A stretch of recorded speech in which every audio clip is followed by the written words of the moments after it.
ఎంతమంది ఎన్ని రకాలుగా చేసినా, 22 సంవత్సరాలుగా ఎన్ని అవమానాలు పెట్టినా, ఎన్ని ఇబ్బందులు పెట్టినా, దేవుడు చివరికి వరద వలె భక్తిహీనులు వచ్చినప్పటికీ కూడా దేవుడు తాను చేయాల్సినటువంటి అద్భుతాన్ని దేవుడు ఎప్పుడు కూడా చేస్తాడు. ఈ రోజు దేవుడు మీతో కూడా మాట్లాడుతున్నాడు. Take it as a prophecy. మీ మీదకి ఎంతమంది శత్రువులు వచ్చినా దేవుడు వారందరి ముందు కూడా మిమ్మల్ని పైకి లేవనెత్తుతాడు. మీ జీవితంలో దేవుడు గొప్ప కార్యం చేస్తాడు. మిమ్మల్ని ఎవరైతే తొక్కాలనుకుంటున్నారో వారి ముందే దేవుడు మిమ్మల్ని సింహాసనం ఎక్కిస్తాడు. ఎంతమంది నమ్ముతున్నారు? డెఫినెట్ గా దేవుడు మనల్ని దీవించబోతా ఉన్నాడు. అందుని బట్టి నేను దేవాది దేవునికి స్తోత్రాలు చెల్లిస్తా ఉన్నాను. ఈ సమయంలో ఆశీర్వాదపు రహస్యాల గురించి మీతో ఒక చిన్న సందేశాన్ని నేను పంచుకోవాలని ఆశపడుతా ఉన్నాను. ప్రతి ఒక్కరి జీవితంలో కూడా ఆశీర్వదింపబడాలి అని కోరుకుంటారు కదా. మీరు ఎంతమంది ఆశీర్వదింపబడాలని కోరుకుంటున్నారు? చేతి చూపించండి కదా. అందరికీ ఆశీర్వదింపబడాలనే ఉంటుంది. ఒక రోజున మీటింగ్ లో ఇలాగనే ఎవరెవరు ఆశీర్వదింపబడాలనుకుంటున్నారో, మీరు ఎంత ఆశీర్వదింపడుతున్నారో దాన్ని బట్టి మీ చేతులు ఎత్తి తెలియజేయండి అంటే ఒక ఆయన కుర్చీలో కూర్చొని 2 కాళ్ళు చేతులు 2 కూడా పైకెత్తేశాడు. అంటే అంత ఆశీర్వదింపబడాలని కోరుకుంటున్నాడు. ప్రతి మనిషి కూడా జీవితంలో ఆశీర్వదింపబడాలని కోరుకుంటారు. అందుకనే ఆశీర్వాదం అని పేరు పెట్టుకుంటారు, దీవెనమ్మ అని పేరు పెట్టుకుంటారు. కనిపించిన ప్రతి దైవజన్ని కూడా అయ్యా దీవించండి అని చెప్పి కోరుకుంటూ ఉంటారు. కానీ కొంతమంది జీవితంలో పేరుకు తగిన విధంగా ఏ ఒక్కరు కూడా ఉండరు కదండి. ఎంతో మంది జీవితంలో ఆశీర్వాదం అని పేరైతే ఉంటుందో గానీ ఆశీర్వాదం చూడలేనటువంటి పరిస్థితుల్లో ఉంటారు కదా. ఒక రోజున ఒక వ్యక్తి డాక్టర్ గారి దగ్గరికి వెళ్ళి సార్ ఇక్కడి నుంచి ఇక్కడి వరకు నొప్పి సార్, దీనికోసం టాబ్లెట్ వేసుకుంటే ఇక్కడి నుంచి ఇక్కడి వరకు నొప్పి సార్, దానికోసం టాబ్లెట్ వేసుకుంటే ఇక్కడి నుంచి ఇక్కడికి లాగేస్తుంది సార్, పోనీ దానికోసం టాబ్లెట్ వేసుకుంటే వెన్నంతా లాగేస్తుంది సార్ అని చెప్పి అన్ని రోగాలే చెప్తా ఉన్నాడు. సో అన్ని చెప్తా ఉంటే చివరికి అన్నారు, ఏమయ్యా ఇన్ని చెప్తా ఉన్నావు, అసలు నీకేదన్నా సరే ఒక్కటన్నా పాజిటివ్ గా నువ్వు చెప్పావంటే ఒక్కటి పాజిటివ్ సార్ అన్నాడంట. ఏంటంటే HIV పాజిటివ్ సార్ అని చెప్పి అన్నాడంట. సో చాలా సార్లు ఇలాగనే ఏంటంటే అన్ని రకాల రోగాలు ఉండి కూడా కొన్నిసార్లు వాటికి కారణాలు ఏంటో తెలుసుకోలేని పరిస్థితులు మనం ఉంటాం. అలాగే కొంతమంది ఎప్పుడు చూసినా రోగాలని అంటారు. మీ పేరేంటంటే ఆరోగ్యం అండి అని చెప్పి అంటూ ఉంటారు. కానీ వారి జీవితంలో ఆరోగ్యం ఉండదు. సో అలా కాకుండా మన దేవుడు పేరుకు తగ్గట్టుగా మనల్ని దీవించాలని కోరుకుంటా ఉంటాడు. అయితే అన్నింటికంటే గొప్ప దీవెన ఏంటంటే కార్లు, బంగళాలు, మనం కోరుకున్న జీవితాల కంటే గొప్ప దీవెన ఏంటంటే ఆశీర్వాదకరమైన దేవుడిని కలిగి ఉండడమే అన్నింటికంటే గొప్ప ఆశీర్వాదం అని మనం గుర్తుంచుకోవాలి. దేవుడు లేకుండా ఎవరి జీవితంలో ఈ లోకంలో ఎన్నున్నప్పటికీ కూడా అవి ఆశీర్వాదాలు కాదు అనే సత్యాన్ని మనం తెలుసుకోవాలని దేవుడు కోరుకుంటా ఉన్నాడు. అయితే మనం దీవించబడాలి అని అనుకున్నప్పుడు మనం గుర్తుంచుకోవాల్సినటువంటి ముఖ్యమైన విషయం ఏంటంటే ఆశీర్వాదాలు ఎటువైపు నుంచి వస్తాయి? 3 మార్గాల గుండా వస్తాయి. నెంబర్ 1, తల్లిదండ్రులు మంచివారైతే మంచి తల్లిదండ్రుల ద్వారా వారి బిడ్డలకు ఆశీర్వాదాలు వస్తాయని దేవుని యొక్క వాక్యం చెప్తా ఉంది. అండ్ నెంబర్ 2, అపవాది ద్వారా కలిగేటువంటి ఆశీర్వాదాలు. నేనైతే అపవాది ద్వారా కలిగే వాటిని ఆశీర్వాదాలు అని అనడానికి కూడా నేను ఇష్టపడట్లేదు. అపవాది ద్వారా వచ్చే ఆశీర్వాదాలు ఎలా ఉంటాయంటే మనం అనుకోవచ్చు అపవాది కూడా ఆశీర్వదిస్తాడా అని చెప్పి. నిజంగానే అపవాది ఆశీర్వదిస్తానని ఆశ చూపిస్తాడనమాట. అవన్నీ కూడా అన్యాయంగా అక్రమంగా వచ్చేవే. యేసుక్రీస్తు ప్రభుని కూడా లోకరాజ్యాలన్నీ చూపించి ఒక్కసారి నాకు వంగి నమస్కారం చేయి, ఈ లోకరాజ్యాలన్నీ నీకు డాక్యుమెంట్ రాసేసి నీ పేరు మీద ఇచ్చేస్తానని చెప్పి యేసుక్రీస్తు ప్రభుని టెంప్ట్ చేయడానికి అపవాది ప్రయత్నించాడు. సో అదే విధంగా మనల్ని కూడా ఆశీర్వదిస్తానని అపవాది అనేక సార్లు మోసగిస్తూ ఉంటాడు. అపవాది వలన కలిగే ఆశీర్వాదాలు ఎలా ఉంటాయంటే ఇస్కరియోతు యోధాకు వచ్చిన 30 వెండి నాణ్యాలు కూడా అపవాది వలన వచ్చినవే. అవి సమాధుల దొడ్డు కొనుక్కోవడానికి, సావడానికి తప్ప ఇంక దేనికి కూడా పనికిరానివిగా మనకి కనిపిస్తూ ఉంటాయి. అలాగే నయమాను కుష్ఠరోగం వచ్చింది గెహాజీకి కూడా వచ్చినటువంటి ఆశీర్వాదాలు న్యాయమైన మార్గంలో రాలేదు. అవి కూడా అపవాది ద్వారా వచ్చినవే. అపవాది ద్వారా ఎప్పుడైతే గెహాజీ ఆస్తిని సంపాదించుకున్నాడో అది అతనికి తరతరాలకు కుష్ఠరోగాన్ని తీసుకొచ్చినట్లు మనం చూస్తా ఉన్నాం. కనుక అది ఎప్పటికీ కూడా ఆశీర్వాదం కాదు. అదేవిధంగా ఇస్కరియోతు యోధ తను మరణించినట్టు ఉరిపెట్టుకొని చచ్చినట్లు మనం చూస్తున్నాం. కనుక అది కూడా ఆశీర్వాదం కాదు. కనుక అడ్డ మార్గంలో, అక్రమమైన మార్గంలో నీకు ఇస్తాను అని నువ్వు సంపాదించే ప్రతీది కూడా అది అపవాది దగ్గర నుంచి వచ్చిందన్న సంగతి తెలుసుకోవాలి. సో 3 మార్గాల్లో మనకు ఆశీర్వాదాలు వస్తాయి. నెంబర్ 1, తల్లిదండ్రులు మంచివారైతే, భక్తులైతే, నీతిమంతులైతే వారి ద్వారా బిడ్డలకు ఆశీర్వాదం వస్తాయి. అండ్ నెంబర్ 2, అపవాది వలన కూడా కొన్ని కలుగుతాయి. అండ్ నెంబర్ 3, దేవుని వలన కలిగేటువంటి ఆశీర్వాదాలు. ఒకవేళ అమ్మ నాన్న వలన నీకు ఆశీర్వాదాలు రాకపోవచ్చు, అపవాది ఇచ్చినవి మనకి వద్దు. కానీ 3వది ఉంది చూసారా, అది దేవుని వలన కలిగే ఆశీర్వాదం. దానికి అందరూ వారసులుగా ఉండగలుగుతారు. హల్లెలూయా. సో దేవుని వలన కలిగే యొక్క ఆశీర్వాదాలు మనకి కావాలంటే మనం ఏం చేయాలి? దాని గురించి ఈ రోజున మనము చూసుకుందాం.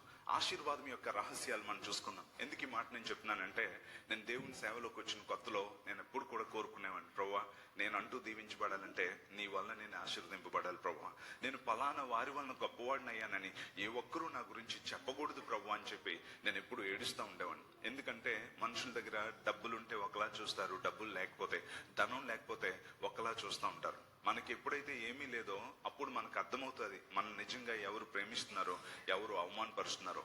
చిన్నప్పటి నుంచి కూడా నేను అనేకమైన ఆకలి బాధల్లో, అవమానాల్లో, ఆర్థిక ఇబ్బందుల్లో బాధపడ్డాను గనక ఎప్పుడు చూసినా మనుషుల యొక్క చూపు వేరేగా ఉండేది. అది నన్ను చాలా బాధపరుస్తూ ఉండేది. అందరి మధ్యలో నేను ఉండగలిగే అర్హతను కోల్పోయే పరిస్థితులు నాకు వచ్చినటువంటి సందర్భాలు ఉన్నాయి.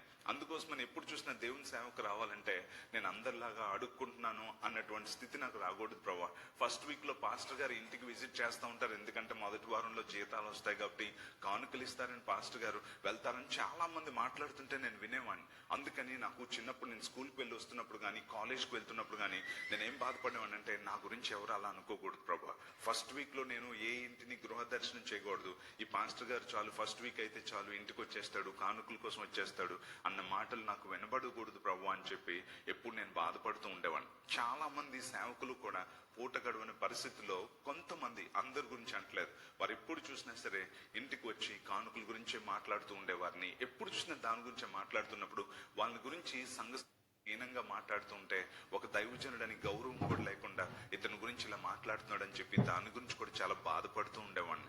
అలాగనే ఎక్కడన్నా సరే మీటింగ్స్ అవుతూ ఉంటే దైవజనులకి 200 రూపాయలు ఇస్తున్నారు అని అంటే చాలా మంది సేవకులు సేవను కూడా పక్కన విడిచిపెట్టి ఆ మీటింగ్ కి వెళ్ళి అక్కడిచ్చే 100 రూపాయలు 200 రూపాయల కోసం లైన్ కడుతూ ఉన్నప్పుడు అక్కడ తిట్టుకునే తిట్లు కూడా నేను చాలా సందర్భాల్లో నేను చూశాను. ఒకసారి మోరిసరిలో గారు మీటింగ్స్ కి వెళ్ళినప్పుడు అక్కడ వాక్యం వింటూ ఉంటే, ఆ మీటింగ్స్ కి వచ్చిన సేవకులందరికీ కూడా 200 రూపీస్ చొప్పున ఇస్తున్నారని అంటే హైదరాబాద్ లో అందరూ కూడా లైన్ కట్టేశారు సేవకులు. అయితే ఆర్గనైజర్స్ ఏం చేశారంటే, అందరూ ఉండే కొంతమందికి మాత్రమే 200 ఇస్తానని 100 రూపాయలు కొంతమందికి, 200 కొంతమందికి ఇచ్చి కొంతమందికి ఎగ్గొట్టేస్తే అందరూ గొడవ చేసి అల్లరి చేసేస్తా ఉన్నారనమాట ఈ పాస్టర్స్ కొంతమంది. అయితే వాళ్ళందరూ కూడా బూతులు కూడా తిట్టేసుకుంటా ఉన్నారు. ఒక ఆయన బూతులు తిట్టేస్తా ఉన్నాడు. అదేంటంటే మీరు సేవకులు కదండి అలా బూతులు తిడుతున్నారు ఏంటంటే, నీకు తెలియదురా తమ్ముడు, యేసు ప్రభు కూడా బైబిల్ బూతులు తిట్టాడు అంటున్నాడు. అమ్మ బాబు ఇలాంటి వాడుతూ ఉన్నామంటే మనం భ్రష్టులు అయిపోతామని చెప్పుకొని అక్కడి నుంచి వచ్చేసాను. అంటే ఎంతగా డబ్బులు లేక ఆర్థికంగా చిదిగిపోయి ఎంతమంది అలా బాధపడుతున్నారు నేను చూసినప్పుడు, నేను ప్రభువా సేవకు వస్తే మాత్రం ఇలా లైన్లు కట్టే స్థితిలో నేను ఉండకూడదు. ఎవరింటికి కూడా ఫస్ట్ వీక్ నేను విజిట్ చేసేలా ఉండకూడదు. ఎక్కడ నా కొరకు కానుక ఇస్తారని చెప్పి నేను వెయిట్ చేయకూడదు. నాకు కానుక ఇవ్వడానికి ప్రజలు నా వెంట పరిగెత్తుకొని రావాలి ప్రభువా, అలా అయితేనే నన్ను ఆశీర్వదించు అని చెప్పి దేవుని సందులో ఏడ్చి ప్రార్థన చేస్తూ ఉన్నప్పుడు, నేను ఆశీర్వదింపబడాలంటే ఏం చేయాలి అన్నప్పుడు దేవుడు లేఖనాల్లో నుంచే కొన్ని ఆశీర్వాద రహస్యాలు దేవుడు నాకు తెలియజేశాడు. సో అవే నేను ఎప్పుడు కూడా అందరికీ పంచుకుంటూ ఉంటాను. నిజంగా చెప్తున్నానండి, మనం దేవుని చదువుతాం కానీ కొన్నింటిని నిర్లక్ష్యం చేయడం ద్వారా మన జీవితంలో చూస్తుండగానే రోజులు, వారాలు, నెలలు, సంవత్సరాలు జరిగిపోతూ ఉంటాయి. కానీ ఆశీర్వాదం అనేది పేరుకే ఉండిపోతుంది, కానీ జీవితాల్లో చూడలేని వారిని అనేక మందిని మనం చూస్తాం. అందుకనే దేవుడు నాకు నేర్పించిన పాఠం, అయ్యా నేను దీవించబడాలంటే ఏం చేయాలి, నేను ఆశీర్వదింపబడాలి అంటే ఏం చేయాలి, నేను చేయి చాపితే ఇతరులకి పెట్టేలాగానే ఉండాలి తప్ప నేను ఎక్కడ లైన్ లో నించొని డబ్బుల కోసం నేను ఎదురు చూసే స్థితి నాకు రాకూడదంటే నేను ఏం చేయాలన్నప్పుడు నాకు నేర్పించినటువంటి పాఠాలు ఈ రోజు నేను మీతో పంచుకోవాలని ఆశపడతా ఉన్నాను. సో మొట్టమొదటిగా మనం చూసినట్లయితే, మనం నిజంగా ఆశీర్వదింపబడాలి అంటే మనకి కావాల్సింది ఏంటి అనేది మనం చూసినట్లయితే, బైబిల్ గ్రంథంలో నమ్మకమైన వారముగా ఉండాలి. దేవుడు నాతో మాట్లాడింది అదే. నేను నిన్ను ఆశీర్వదించాలంటే నువ్వు నమ్మకంగా ఉండాలి. బైబిల్ ఏమనుంది? సామెతల గ్రంథం 28వ అధ్యాయం 20వ వచనం, ప్రొవర్బ్స్ చాప్టర్ 28 వర్స్ 20 ఏమనుందండి? సామెతల గ్రంథం, నమ్మకమైన వానికి దీవెనలు మెండుగా కలుగును. చూసారండి, a faithful man shall abound with blessings. చూడండి, నమ్మకమైన వానికి దీవెన. ఇంకా బిగ్గరగా చెప్తామా? ఎస్, ఈ మాట మీరు ఎప్పుడైనా సరే మీరు ఆలోచించారా? దేవుని యొక్క వాక్యము, ఇది పరిశుద్ధ లేఖనము, దేవుడే స్పష్టంగా చెప్తా ఉన్నాడు. ఏమన్నా తెలుసా? నమ్మకమైన వానికి దీవెనలు మెండుగా కలుగును. ఒక వ్యక్తి మెండైన దీవెనలకు వారసులుగా ఉండాలంటే ఆ వ్యక్తులు దేవుడు ఏం చూస్తాడు తెలుసా? నమ్మకత్వాన్ని చూస్తాడు. నీ నమ్మకత్వం బట్టి దేవుడు నీకు మెండైన దీవెన చేస్తాడన్నది ఇక్కడ దేవుని యొక్క వాక్యము మనకి చెప్తున్నటువంటి సత్యం. కనుకనే మనం చూసినట్లయితే ఎంతమంది నమ్మకమైన వారు బైబిల్ గ్రంథంలో దీవించబడ్డారో కూడా మనం చూడగలుగుతాం. మోషేని గురించి మనం చూసినట్లయితే సంఖ్యాకాండము 12వ అధ్యాయం 7వ వచనంలో, నంబర్స్ చాప్టర్ 12:7, అతడు నా ఇల్లంతటిలో నమ్మకమైన వాడు, మై సర్వెంట్. చూడండి, my servant Moses is not so, who is faithful in all my house. చూడండి, ఇక్కడ అన్నాడు నా ఇల్లంతట్లో మోషే నమ్మకమైన వాడు. మోషే ఎటువంటి పరిస్థితుల నుంచి వచ్చాడో మనకు తెలుసు. ఏమండి, పుట్టడానికే కష్టమైనటువంటి పరిస్థితిలో, బ్రతకడానికే, ప్రాణం నిలుపుకోవడానికే కష్టమైన పరిస్థితిలో మోషే పుట్టాడు. నీటి నుంచి తీయబడ్డాడు, ఫరో ఇంట పెంచబడ్డాడు. ఆ తర్వాత అతని జీవితంలో ఎన్నో అవమానాలు, వ్యతిరేకతలు వచ్చాయి. భయపడి పారిపోవాల్సిన పరిస్థితి వచ్చింది. 40 సంవత్సరాలు తన మామ యొక్క మందలను మేపుకుంటూ తిరిగినటువంటి వ్యక్తి మండుచున్న పొదలో ఎప్పుడైతే దేవునితో మాట్లాడాడో, దేవునితో ఎప్పుడైతే ఎన్కౌంటర్ అయిందో, ఆ తర్వాత నుంచి మోషే దేవుని యొక్క పనిలోనికి వచ్చిన తర్వాత మోషే దేవుడు చెప్పినట్లు యావత్తు చేస్తూ ఉంటే, అటువంటి మోషేకు వ్యతిరేకంగా ఎంతో మంది లేచినప్పుడు దేవుడు ఇచ్చినటువంటి సాక్ష్యం ఏంటంటే, అతడు నా ఇల్లంతటిలో నమ్మకమైన వాడు. ఈ రోజున మోషేని తర్వాత దేవుడు ఎంత ఆశీర్వదించాడు. అనేక లక్షల మందిని బంధకముల నుండి విడిపించి అద్భుతములను చేయించి కనానుకు నడిపించడానికి ముఖ్యమైన పాత్ర దైవజనుడైన మోషే అని పిలువబడ్డాడు. అంత గొప్ప దైవజనుడైన మోషే అన్ని లక్షల మందిని నడిపించే అంత గొప్ప భాగ్యమును, ఒక పెద్ద బాధ్యతను దేవుడు ఎవరికి అప్పగించాడో తెలుసా? నమ్మకమైన మోషేకు. మోషే దగ్గర మాత్రమే లక్షలాది మంది ప్రజలను దేవుడు ఎందుకు ఉంచాడు తెలుసా? ఎన్ని లక్షల మందినైనా మోషే నమ్మకంగా నడిపిస్తాడు. అందుకనే లక్షల మంది మోషేని వెంబడిస్తూ ఉండేవాడు. అందుకే అంటున్నాడు దేవుడు, అతడు నా ఇల్లంతటిలో నమ్మకమైన వాడు. మోషేని గురించి ఒకవేళ అడిగితే మోషే నమ్మకమైన వాడు అంట్లా, నా ఇల్లంతటిలో నమ్మకమైన వాడు. అంటే ఎవ్రీ కార్నర్, ప్రతి విషయంలో మోషే నమ్మకమైన వాడుగా ఉన్నాడు. ఇల్లు అంటే ఏముంటాయి చెప్పండి? బెడ్రూమ్ ఉంటుంది, హాల్ ఉంటుంది, కిచెన్ ఉంటుంది, ఇంకా ఉంటుందండి, డైనింగ్ ఏరియా ఉంటుంది, సిట్అవుట్ ఏరియా ఉంటుంది, వాష్రూమ్స్ ఉంటాయి. ఇల్లు అంటే రకరకాలైన ఉంటాయి. నా ఇల్లు అంతట్లో నమ్మకమైన వాడు అంటే ఎక్కడ ఉన్నా, ఏ స్థితిలో ఉన్నా అక్కడ మోషే నమ్మకంగా ఉంటాడు. అందుకనే మోషేని దేవుడు ఒక గొప్ప పెద్ద బాధ్యతకు, లేకపోతే కొన్ని లక్షల మంది ఇశ్రాయేల్ ప్రజలను బంధకం నుంచి విడిపించే భాగ్యమును, ఆశీర్వాదం ఎవరికి ఇచ్చాడంటే మోషేకి దేవుడు అనుగ్రహించాడు. ఒకవేళ ఈ రోజున మన గురించి దేవుడే గనక సాక్ష్యం చెప్పాల్సి వస్తే, నీ గురించి నువ్వు నమ్మకమైన వాడు, నమ్మకమైన దానివని దేవుడు నీ గురించి చెప్పగలుగుతాడా? నీ మాటల్లో నిజంగా నమ్మకత్వం ఉందా? లేకపోతే నువ్వు నీ మాటల ద్వారా, నీ మాటల గారడీ ద్వారా మనుషుల్ని మోసం చేస్తున్నావా? నీ మాటల్లో అసలు నమ్మకత్వం ఉందా లేదో పరీక్ష చేసుకోవాలండి. అన్నింటికంటే ముఖ్యంగా మనం మాట్లాడుతున్న మాటలు మెలితిప్పి ముందుది వెనక్కి, వెనక్కిది ముందుకి మాట్లాడుతూ కొంతమందిని నమ్మించడానికి కొంతమంది ప్రయత్నిస్తూ ఉంటారు. నేనే భక్తుడనో, నేనే నీతిమంతుడనో అని అనడం కోసం కొంతమంది తప్పుడు మాటలు మాట్లాడుతూ ఉంటారు. గుర్తుంచుకోండి, నువ్వు మాట్లాడుతున్న మాటలో మొట్టమొదటి నమ్మకత్వం ఉండాలి. నువ్వెందుకు దీవించబడట్లేదో తెలుసా? నీకెందుకు గుర్తింపు లేదో తెలుసా? ఒక వ్యక్తికి గుర్తింపు లేకపోవడానికి, దీవించబడకపోవడానికి గల కారణాలు ఏంటంటే నమ్మకంగా లేకపోవడం. మొట్టమొదట మాటలో నమ్మకముగా ఉండాలి. ఎందుకోసమో తెలుసా? ఎవడైనా మాట యందు తప్పని ఎడల అతడు తన సర్వ శరీరమును స్వాధీనమందుంచుకున్న శక్తి గలవాడవుతాడు. అందుకని మొట్టమొదట మనం మాట్లాడే మాటలో నమ్మకత్వం ఉండాలి. గాలి మాటలు మాట్లాడతారు, అప్పటికి పబ్బం గడుపుకోవడానికి మాట్లాడుతూ ఉంటారు.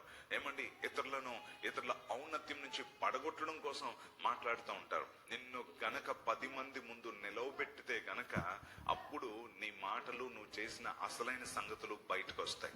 సో కనుక ఈరోజు దేవుడు నీతో మాట్లాడుతుంది ఏంటంటే, నువ్వు మొట్టమొదట నీ మాటలో నమ్మకమైన వ్యక్తిగా ఉండాలి. రెండవదిగా, నీవు ధనము విషయంలో నమ్మకముగా ఉండాలి.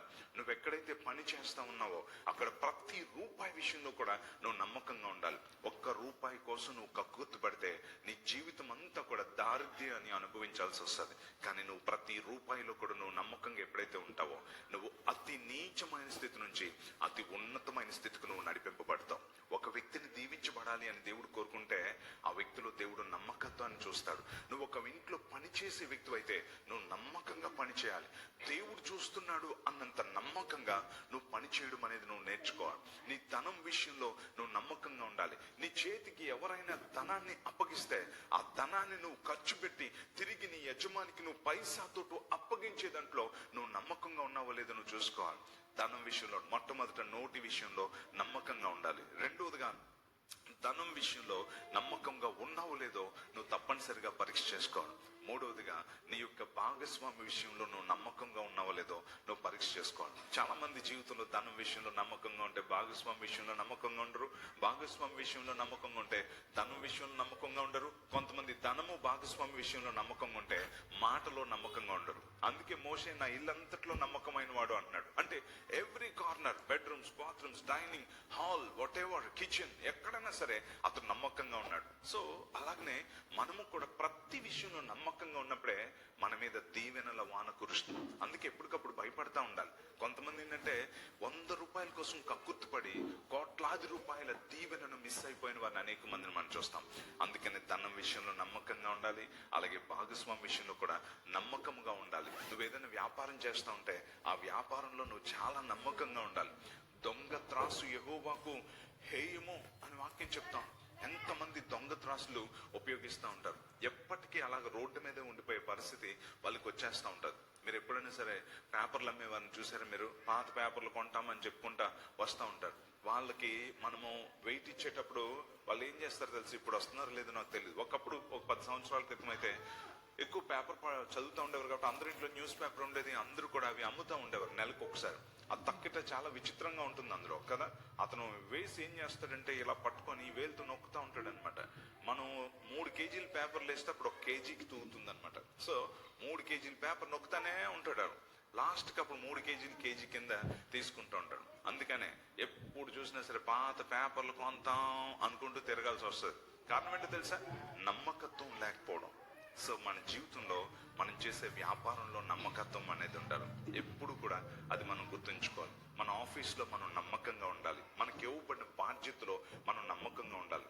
ఎవరో చూస్తున్నారని కాదు, దేవుడు చూస్తున్నాడు అని చెప్పి మన నమ్మకత్వం మనుషుల ముందు కనబడకూడదు, మన నమ్మకత్వం దేవుని ముందు కనబడాలి. సో కనుకనే ఒక వ్యక్తిని దేవుడు ఆశీర్వదించాలనుకున్నప్పుడు దేవుడు ఆ వ్యక్తిలో నమ్మకత్వాన్ని చూస్తాడు. నువ్వు నిజంగా నమ్మకమైన వ్యక్తివేనా? నీ భాగస్వామి విషయంలో, నీ భర్త విషయంలో, నీ భార్య విషయంలో, నీ తల్లిదండ్రుల విషయంలో, నీ యొక్క కుటుంబ సభ్యుల విషయంలో నువ్వు నమ్మకంగా ఉన్నావో లేదో నువ్వు పరీక్ష చేసుకోవాలి. అంత మాత్రమే కాదండి, నీకు అప్పగింపబడిన బాధ్యతలో నువ్వు నమ్మకమైన వ్యక్తివో కాదో నువ్వు పరీక్ష చేసుకోవాలి. నేను ఎంతో మందిని చూశాను, వారి జీవితంలో చితికిపోవడానికి గల కారణాలు ఒకటేంటంటే నమ్మకంగా లేకపోవడం. కక్కుర్తి పడి అబద్ధాలాడి సొమ్ము చేసుకోవాలని ప్రయత్నించి చితికిపోయిన వారిని ఎక్కువ మందిని చూశాను. ఈ రోజున పరిశుద్ధాత్మ దేవుడు నీతో మాట్లాడుతున్నాడు. ఎందుకో తెలుసా? నిన్ను ఆశీర్వదించాలని దేవుడు కోరుకుంటున్నాడు. ఆమేన్. ఎస్, నిన్ను ఆశీర్వదించాలని కోరుకుంటున్న దేవుడు ఈ రోజున అంటున్నాడు, బిడ్డ నువ్వు నమ్మకంగా ఉండు, నేను నిన్ను ఆశీర్వదిస్తాను. ఎప్పుడు కూడా మన జీవితంలో ఆ నమ్మకత్వాన్ని మనం ఎప్పుడూ కాపాడుకోవాలి. నా దేవుడు నన్ను చూస్తున్నాడు అన్నటువంటి భయము మనలో ఎప్పుడైతే ఉంటుందో అప్పుడే మన జీవితంలో నిజమైన దీవెనలను చూడగలమన్న సంగతిని మనం చూద్దాం. మత్తయి సువార్త 25వ అధ్యాయం 23వ వచనం ఒకసారి చూడండి. మాథ్యూ చాప్టర్ 25, మత్తయి సువార్త 25వ అధ్యాయం, మత్తయి సువార్త 25వ అధ్యాయం 23వ వచనం ఏమనుందండి? అతని యజమానుడు వాళ్ళ నమ్మకమైన మంచి దాసుడా, నీవి కొంచెంలో నమ్మకముగా ఉంటివి, నిన్ను అనేకమైన వాటి మీద నియమించేదను, నీ యజమానుని సంతోషంలో పాలు పొందుమని అతనితో చెప్పను. చూడండి ఇక్కడ ఏమన్నాడు తెలుసా? వాళ్ళ నమ్మకమైన మంచి దాసుడా, నువ్వు కొంచెంలో నమ్మకంగా ఉన్నావు, నిన్ను అనేకమైన వాటి మీద నియమిస్తాను. మీరు ఈ మాటను నమ్ముతున్నారండి? ఇది దేవుని యొక్క వాక్యం అని నమ్ముతున్నారా? ఇది పరిశుద్ధాత్మ దేవుడు మనకు తెలియజేస్తున్న మాటని మీరు నమ్ముతున్నారా? ఈ రోజు దేవుడు మీతోనే మాట్లాడుతూ ఉన్నాడు. ఏమన్నాడు తెలుసా? నువ్వు కొంచెంలో నమ్మకంగా ఉన్నావు, నిన్ను అనేకమైన వాటి మీద నియమిస్తాను. నిన్ను నియమించేది నీ బాస్ కాదు, నీకు ప్రమోషన్ ఎవరో ఒక వ్యక్తి వల్ల వస్తుంది నువ్వు ఎప్పుడు అనుకోవద్దు.